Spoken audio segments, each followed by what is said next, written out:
Hello and welcome to day 145 of me trying to teach myself how to draw.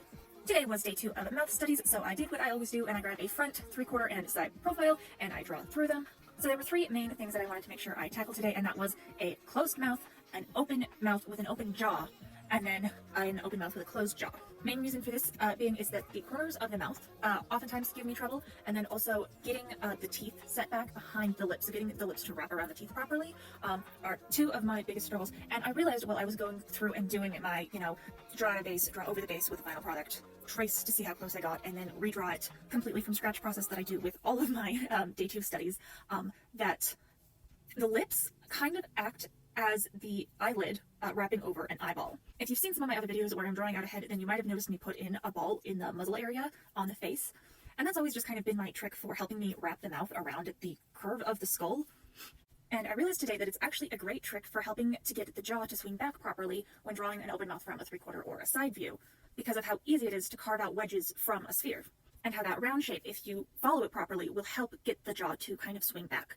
The trick, though, and you can see me kind of trying to figure this out here with this reference that I just got from Pinterest, is that in order to use the sphere, it needs to be your tooth line. So your line for your front teeth, but obviously your teeth are more of a U than a circle shape.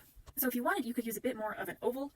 I prefer to just look at references and adjust as needed, and then wrap the main volume of the lips around that sphere like it was an eyelid, like you do with an eyeball, because that's what I've done a lot of studying on lately, and that's what I know and have gotten really good at. And it's not too hard to just figure out what your line, your curvature line is going to be.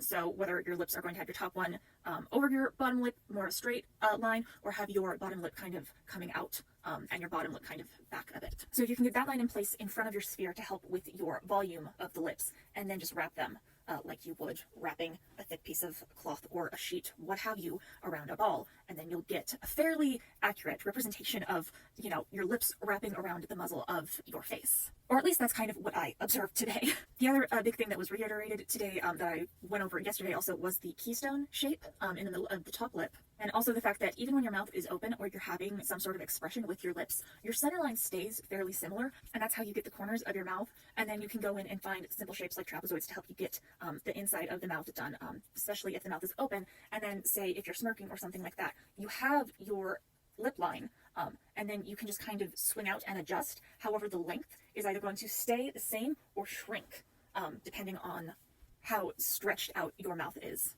Obviously, these are just generalizations, and for more extreme facial expressions, it is going to change a lot more. But just getting the general basics of your average talking mouth down, which was my goal for today, that's about it. But yeah, that's what I got done today, and I will see you all next time.